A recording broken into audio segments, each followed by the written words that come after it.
Welcome back to another edition of Focus One. Today we're going to take some time to review the 2012 Florida legislative session. The state budget and redistricting plans topped this year's agenda, with redistricting process pushing the legislative calendar up by a couple of months. But there were many other noteworthy bills that made headlines this year. Some passed, many didn't. Some might be back next year. Was this a productive session for the legislature? Did the governor get what he wanted? Which bills will have the most impact on Floridians? Which bills will have the most impact on our viewers here in the Sarasota-Manatee area? To break it down for us, I'm glad to bring back the Sarasota Herald-Tribune's political guru, Jeremy Wallace.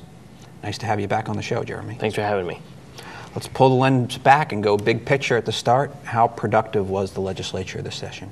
Well, this was a legislature in a time period that's become so much more conservative that they got a lot of the things accomplished that they wanted to. But there were some surprising setbacks along the way. And despite having a very strong conservative governor and conservative House and Senate, there were some problems that arose during the session that actually torpedoed some legislation that I think a lot of people expected to get through in this session. Tell us about some of the big things that surprised you that didn't pass.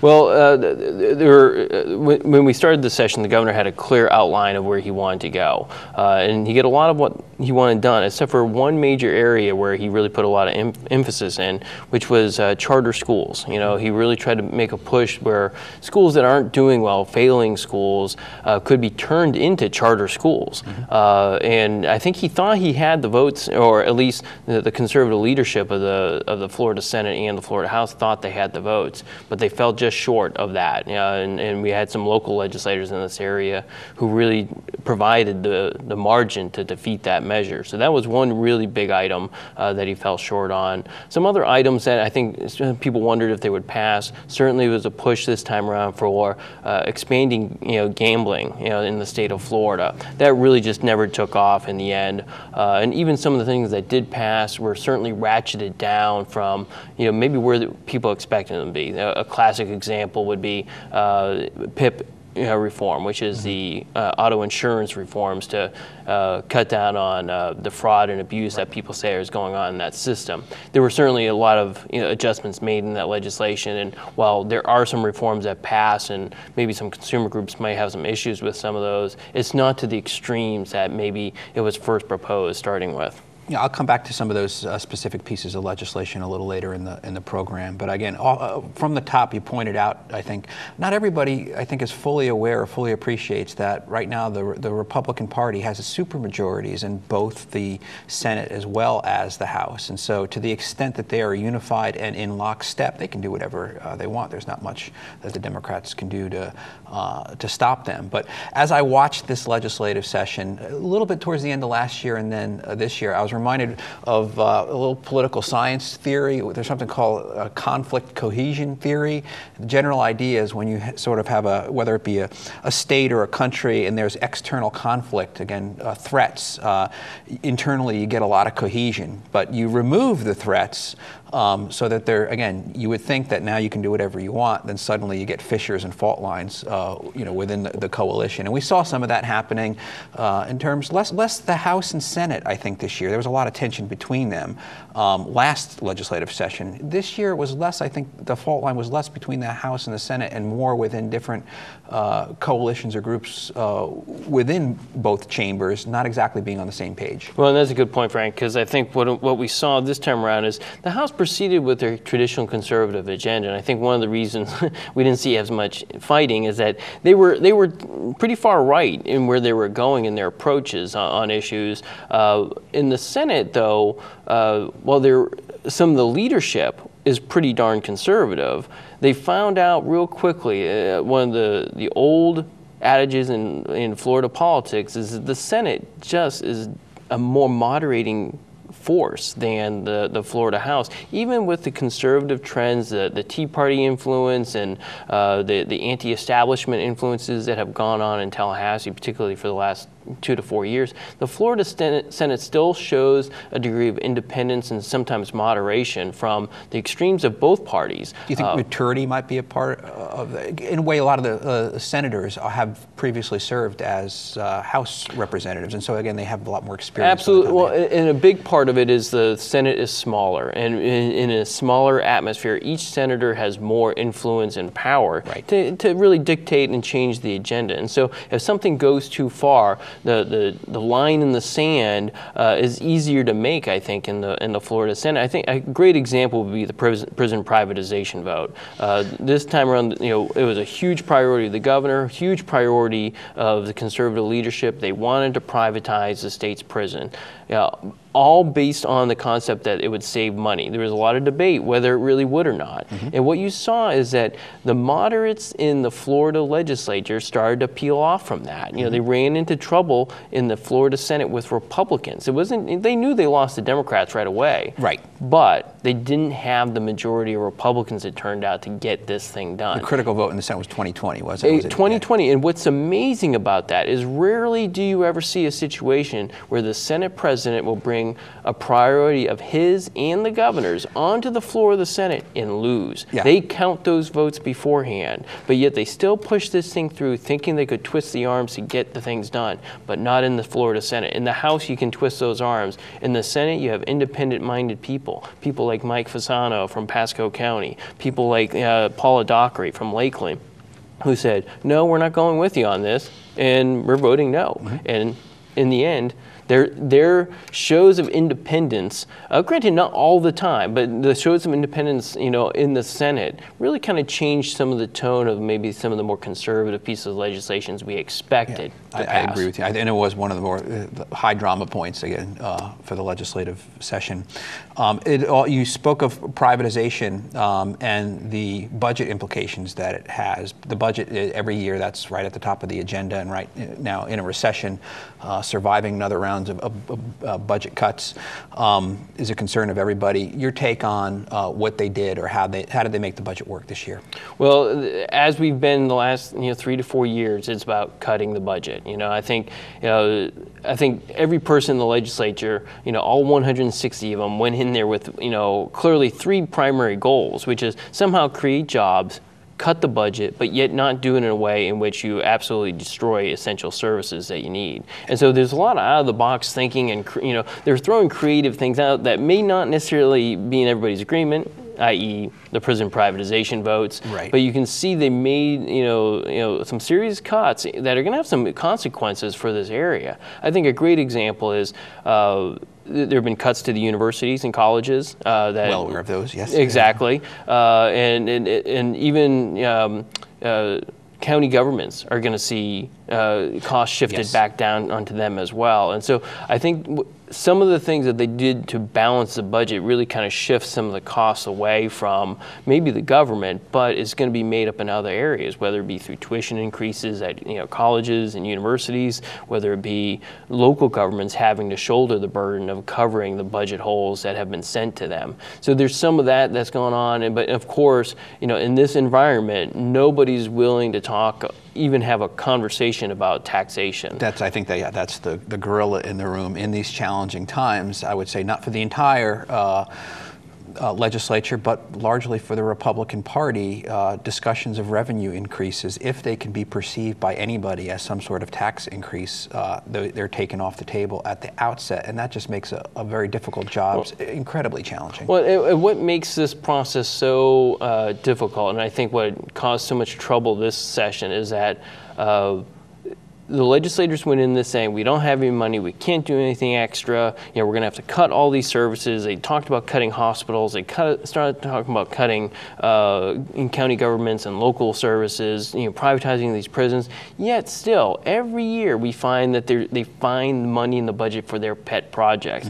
the things that they determine are actually really important. These aren't turkeys, these aren't earmarks, these are things that are important to our community, they say. And so you have a situation where even though everybody's saying there's not any money there, they found the money to create a new university in Lakeland. USF Polytechnic will be broken off and be created, and somehow all that money that's going to fund that is coming from the state budget. As is, there's $5 million in the budget for a rowing regatta in Sarasota, Manatee. They always find funding for these areas. Yeah, as you know, one man's or woman's pork is another one's bacon. So yeah, I went through the budget, and you can see the people who are most powerful in the legislature too. It seems to be their areas that get that money, and so all of a sudden we see $10 million in a vaguely worded economic development package for Brevard County, Florida. Well, where's Brevard County? It happens to be where the Senate president's from,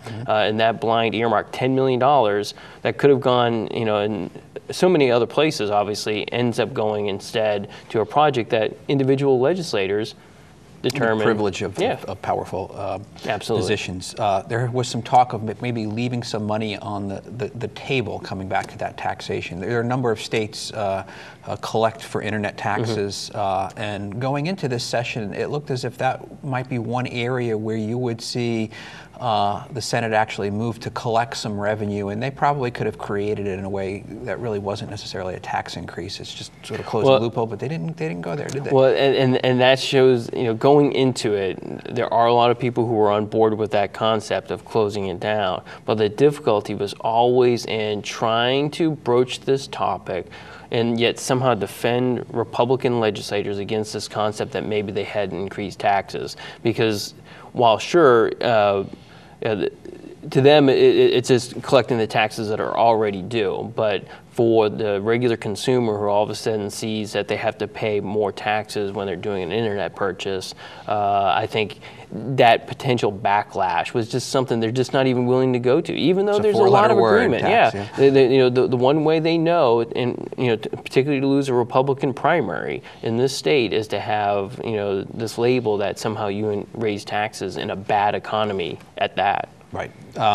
One more question on the budget. We had within this past month a circuit court decision that found against last year's decision to garnish state employee pensions 3% or force them to contribute 3%.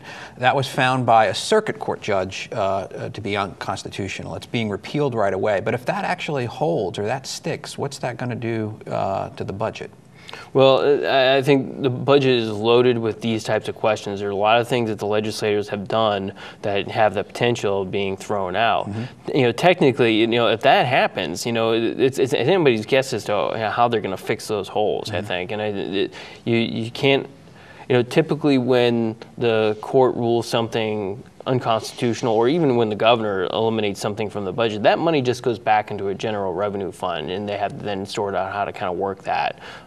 So I think in this case, you'd have a situation where you could be put in a situation where the legislators have to come back and decide how to either fix their legislation to make it more constitutional, or come back and try to use that money in a different way. Let's shift gears and over to, let's talk about the other big item on the legislative docket, which was the redistricting process. I had you on the show about a month ago. We were awaiting the decision on the part of the Supreme Court. The decision came back exceptionally thorough, 234-page decision. Last cycle it was more like 30 or 40 pages. They had a lot to interpret and apply this round, but it was a split decision. They interpreted the new criteria, the Fair District Amendments, and then methodically went and applied them, and then considered a number of arguments that were being made by petitioners as well as the defenses to those arguments. And the split decision, the House plan gets approved, and the Senate plan gets bounced back. And as of yesterday, it looks as if the reformed versions made it through the Senate. Let me go back to the Supreme Court decision. did it surprise you or not, or what's some of your initial reactions to that decision? I was in Tallahassee when they were having the hearing on that, and so you could kind of sense even from that there were some Supreme Court justices that had some real concerns about how some of the lines had been drawn. So I wasn't completely surprised because I could see where they were going. There were some frustrations clearly with, how is it that, particularly in the Florida Senate plan, so many incumbents ended up being protected if the legislators were really drawing these lines blind to right, those they actually incumbents. were able to come up with a map that not a single incumbent was running again. And I think that clearly set off a red flag for the Supreme Court. And I think, from there I expected something to come down that wasn't going to be favorable for the Senate. Because even in that hearing, it was really interesting that you could see that Supreme Court justices had actually asked the Florida House attorney, we can send this back, approve yours, but make you guys have to redo the Senate, it coming right? there. Yeah, that's and so it was a very clear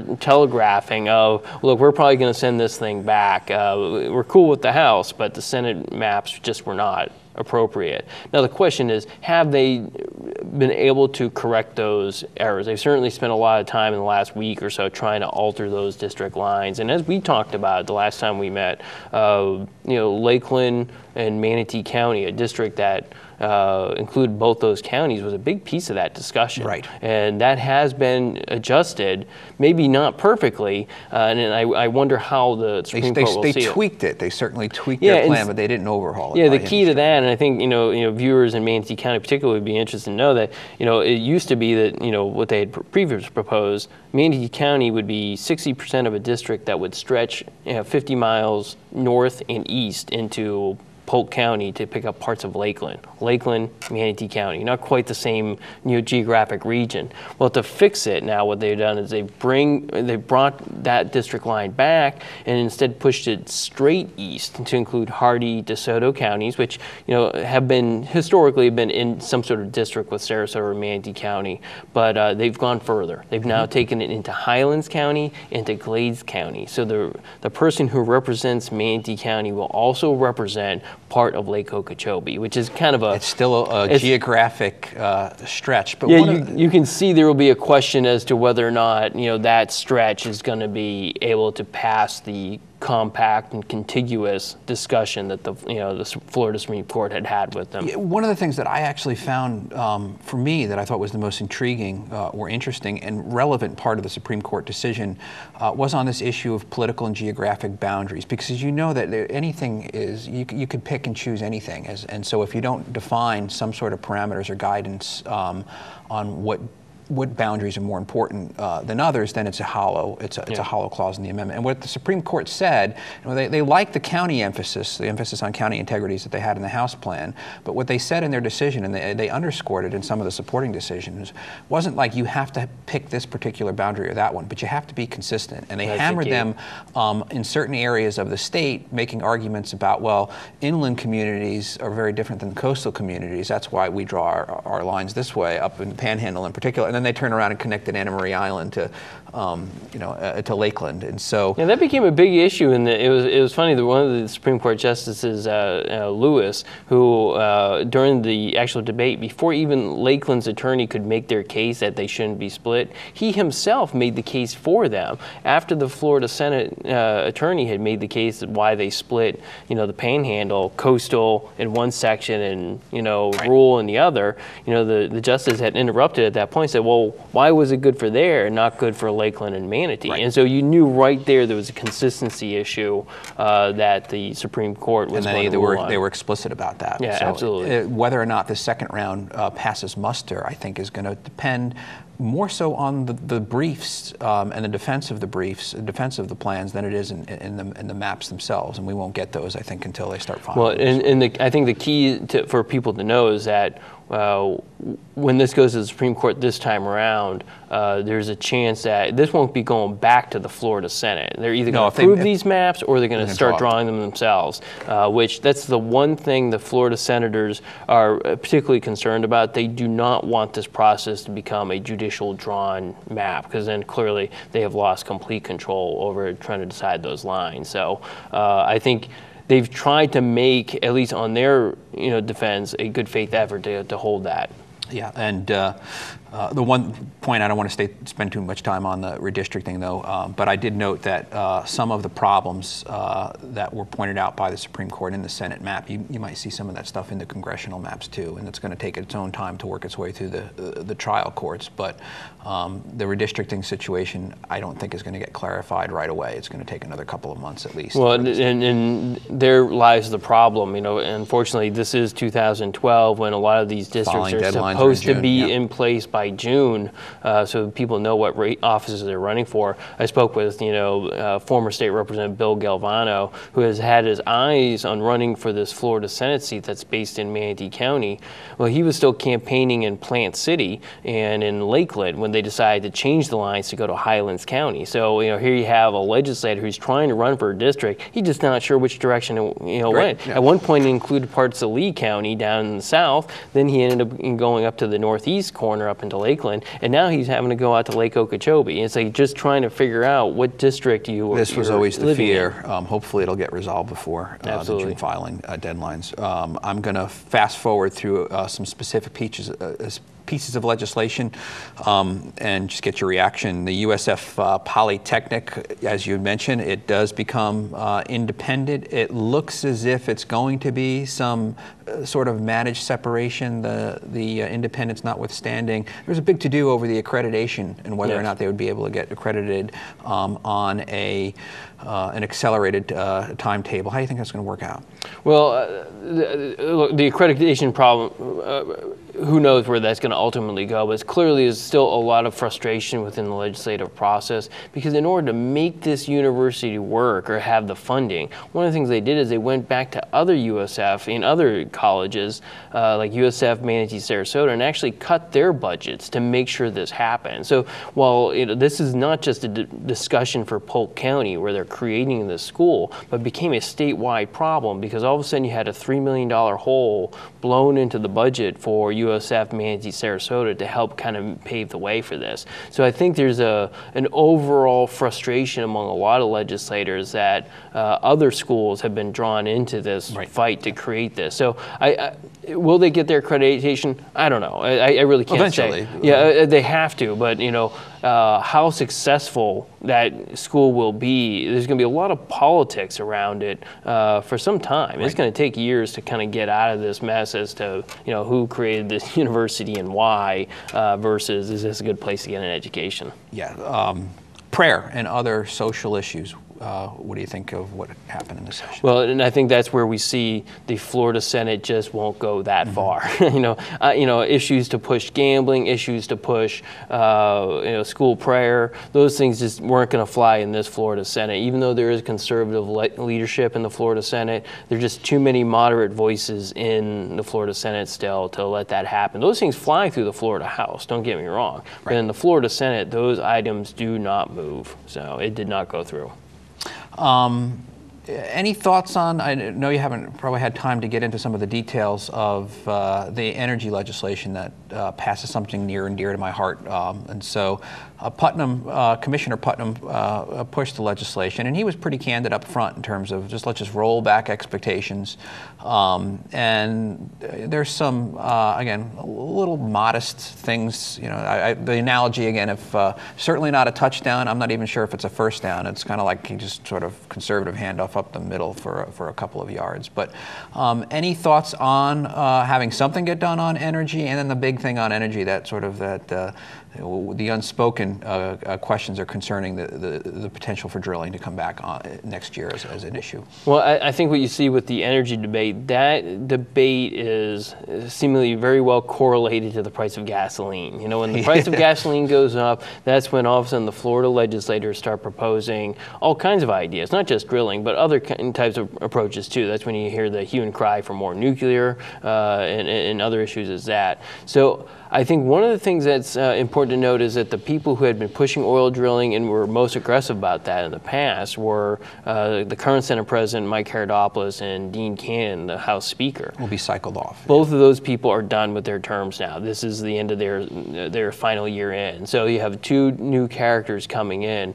one being Don Gates, who is a senator from the Panhandle. Reservations during the last big debate, given his, again, constituency. Yeah, absolutely. You have a person who's from the Florida Panhandle who saw firsthand the issues up there, and so he certainly, if there is an oil drilling discussion, I wouldn't expect he would be leading that crusade.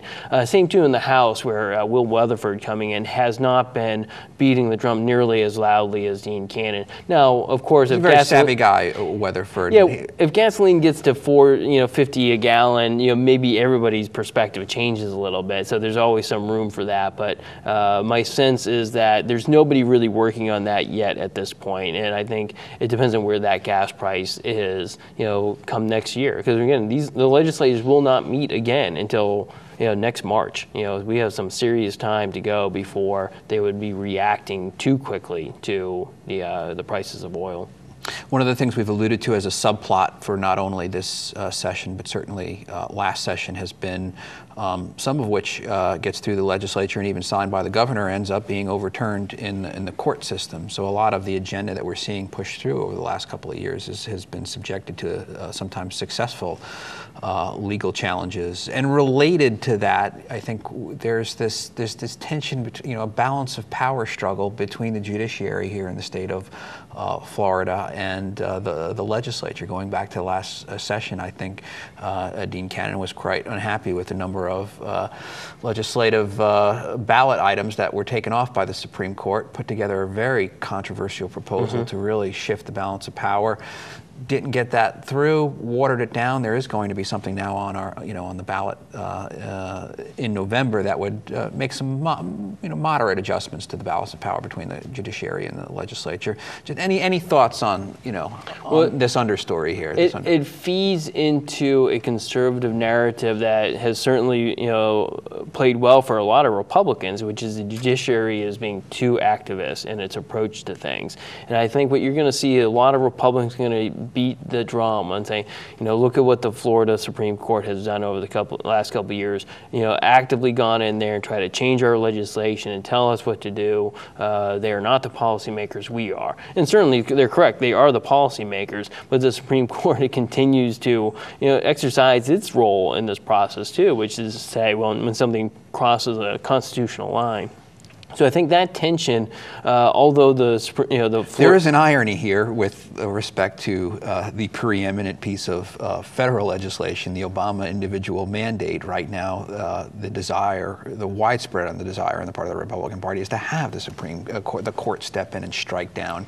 You can see that. So some of it, I think, is theater. I think a lot of it is theater. There's going to be traditional nipping and biting at each other just because of the structure of the government. You have these three, areas of power for a reason. So, and I think that's going to continue on. Is it any more so than in the past? I'm not so sure. Certainly the Florida Supreme Court has shown a little bit more aggressiveness on some of these issues than they have in the past. So I would imagine this tension will just continue on over the next couple of years, particularly if, in the case of the governor, he proposes some of these big ideas that can be controversial. Drug testing for employees, a constitutional question that has to be asked. It's like, can we do this or can we not? Those types of issues are going to continue on that way. Final thoughts? Well, I think this was a much better session for Governor Rick Scott than his first session out. I wrote recently about how in that first session, a lot of the things that he wanted to get accomplished just didn't get done, But I think this time around, he took a more hands-on approach to the Florida legislators, really trying to understand them, try to learn, the process better, and wasn't so much trying to dictate his agenda, instead trying to bring them on board to make his agenda part of their agenda. I think that's why you saw a lot of things that he did want get through, maybe not to the exact, design that he wanted them, but he got more corporate, tax cuts. He, did get a PIP reform bill, even though it's not quite exactly what he wanted. And he got a lot of the education increase in funding. And even though the charter school thing did not pass, he was still able to get an emphasis on charter schools, which included more money in the budget for them as well. So he did have a lot of successes this time around that he can honestly wave around as true successes. Thanks, Jeremy. I want to thank you for coming in again on the show, and I hope to have you back repeatedly. And I want to thank METV for supporting the program, and we'll see you again on the next edition of Focus One.